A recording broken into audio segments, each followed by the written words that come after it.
नमस्कार दोस्तों, sociology with Manish YouTube channel पर आपको बहुत बहुत स्वागत है। इस वीडियो में हम लोग इस समाजशास्त्र या किसी भी विषय में जो सिद्धांत बनते हैं उसके बारे में चर्चा करेंगे। सिद्धांत कैसे बनते हैं, सिद्धांत आखिर होता क्या है। तो मर्टन साहब कहते हैं कि सिद्धांत वह है जो किसी दूसरे के सिद्धांतों पर खड़ा होता है, अर्थात जो नियमों और कानूनों के आधार पर या कुल मिलाकर के परिस्थितियों और कुल मिलाकर के देखा जाए तो एक निश्चित जिस चीज़ का कोई भविष्यवाणी हो, जो आकार हो, उसी को हम सिद्धांत कह सकते हैं। इसके बारे में सबसे पहले अगर हम बात करें तो इसके चरण में तो मनुष्य के जीवन का निर्वचन या उसकी व्याख्या ही सिद्धांत कही जाती है। मनुष्य के जीवन का जो निर्वचन होता है उसे मानते हैं। अगर इसके चरणों की बात करें तो चरणों में हम देखेंगे प्रागलिपि समाज, जिसमें लोक रीतियाँ, जनरीतियाँ, प्रथाएं, परंपराएं सब भारी मात्रा में थी। अगला चरण इसका आता है रोमन सभ्यता, यूनान और रोमन सभ्यता। यहाँ प्लेटो, अरस्तु, रूसो, हॉब्स जैसे कुछ विचारकों ने अपने विचार दिए।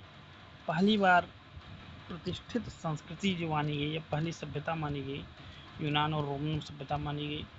इसके बाद फिर प्रबोधन काल आता है, जिसमें मार्क्स, हेगल, सेंट साइमन जैसे विचारकों का बोलबाला आ जाता है। वास्तविक विचार व क्रियाओं का युग। फिर उपयोगितावाद, उपयोग के आधार पर महत्व। आदर्शवाद, एक आदर्श समाज, सभ्यता, संस्कृति का निर्माण। फिर प्रत्यक्षवाद वो होता है जो विज्ञान पर आधारित हो, विज्ञान के अनुभव पर आधारित हो, अवलोकनीय हो, विश्वसनीय हो, वैध हो। फिर इसके बाद प्रकारवाद, जिसे हम संघर्ष सिद्धांत और प्रकारवाद दोनों कह सकते हैं। दोनों अलग अलग चीज़ें, लेकिन लगभग इसी चरण में दोनों का विकास एक साथ हुआ। यहाँ समाज में संघर्ष, निर्माण, सभी अंगों का सामंजस्य की बात की जाएगी। फिर नौ प्रकारवाद, जहाँ नवीन व्यवस्था के बारे में जिक्र किया जाएगा। फिर नौ मार्क्सवाद, जिसमें मार्क्स के को जो है नए तरीके से पेश करने का प्रयास किया जाएगा।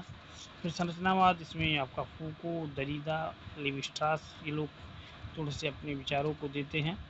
फिर अगला है उत्तर संरचनावाद, यहाँ पर भी गेडेंस और दरिदा, फूको इनका विचार है। और अगला है सबसे अंतिम दिख रहा होगा आपको नारीवाद। नारीवाद में बेटी फ्रीडम हो गया, सिमन दी बुआ हो गया, ये सब जो है इन लोगों ने नारीवादी विचारों को अग्रणी बनाने का प्रयास किया। तो कुल मिलाकर अगर हम सही देखें तो मनुष्य के जीवन का निर्वचन या मनुष्य के जीवन की व्याख्या या किसी भी प्रकार के किसी भी वस्तु या किसी व्यवस्था की व्याख्या करना ही क्या हो जाता है, एक सिद्धांत हो जाता है।